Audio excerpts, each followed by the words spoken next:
وسوسان ديال السلف ولا بياو شاكان الله كابراك روجك هات لاي وتي ما مساباس وسوسي بوكر امام موسى من مثلا اتمناو يعني هنا قومي كاتي ليش مقراني اتمناو قوم كو تخوم كما قوتاس دو سيجار تشنجار وتحر حس ضل مرتاح نيه يعني هسه كم لشم هاكو نبوتو برياني نكو وتي لا تو بيوسناكا هر ميكا وانا شلون بيوسناكا من لشم قرا كنا تو لسرتني ليش خد باكت تو بو تو شيتي وتي تو شيتي ولا قدم على سيجار شوارجار بتشي تبن ودرتشي يجي والله من لشم بارنا بوتو يا ما تو شيتي وخاي قولش خلامي لسر شي خولد راسي كي ام وسوسه اجر انسان مجالي بدا كارثاته من روجي كان بياوي كبو بياوي اسلا قطره بياوي كي اواش رزاو اهل ديانته ما ويك هاتم زغوتك يمل لا كلار محاضر وشتي دا ودرسي دا امانه يتبو ببرادر والرفيق من شو بو سرداني لمزغوتك لسليماني مالن لباري مزغوتك يا ابو نيجيني مرون لو مزغوتك برفقت يا اخوانا كاتيك من طبعا كتشوم قيمه قامتها يعني امان نيجي عندها بس بلام الريزي دو موسيم بومن قامتهم بس يكي لفقي كان لتمني كاك سفيني شابو زياتر هذا لبالما وسا فقيهو لو اخونا يعني لايك ما قالوش مرحله دو سيج به او انا وسوس يعني وتندي باسي مساله طهارتي عن بوكر دبو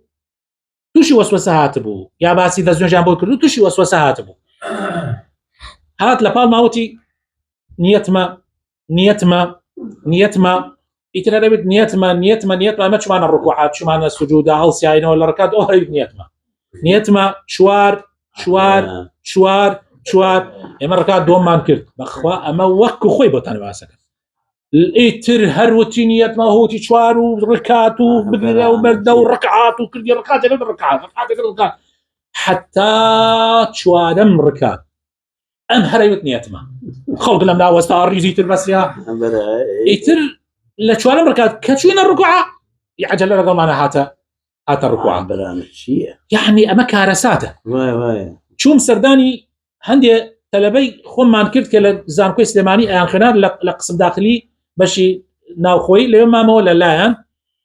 شوار بينش كسبون لو جوره همو انا اناسي يكي تريش لقال انا بالرفيق ولا مزقوتكي تقوى لا يمن يجيك بلام من بوحه كمان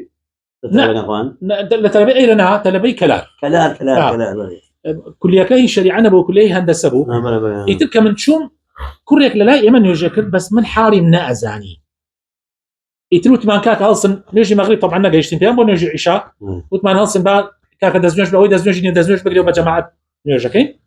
يتلاقي شخصية دزنوش بقري يتل من شاق سمكة شاورين أو جبيتو تاوكو جماعة جشتي بقية نيجا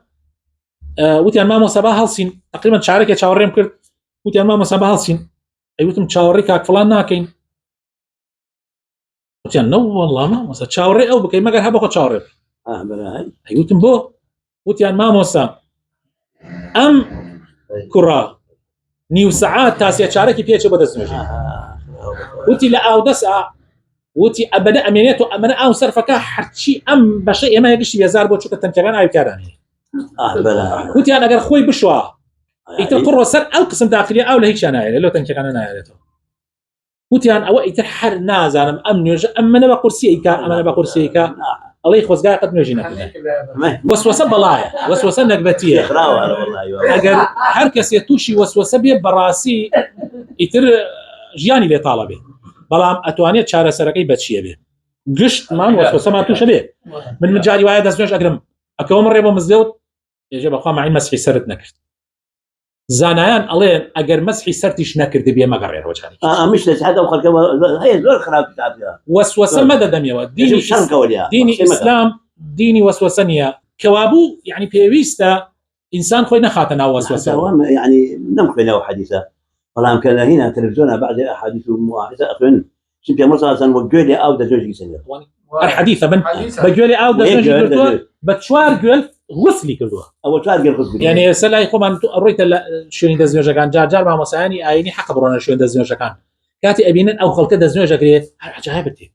وانا اوي كردو توا يعني عجائبتي كاكا تو دزنوج اكري يان وكو ناو حوشه شوري بابا جان دزنوج قرتن يعني بوشي والنابي والله اما اخوا اما في خوشنيه وصل بوشي والنيه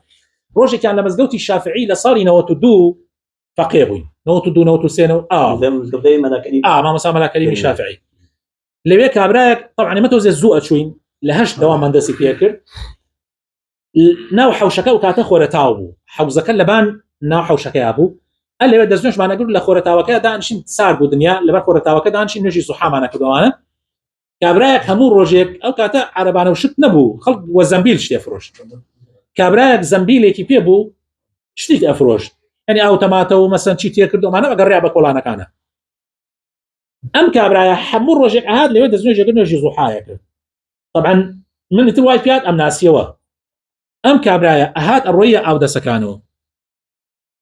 يتبى دني مسينا كان آية كذا ناوي يعني حمو جاري حساو ما كد ينزم مسينا أو آية سرفك بوتار كدرج ودرو يتر يك بارشا لبانو بخوار أم شروالي شلقيهات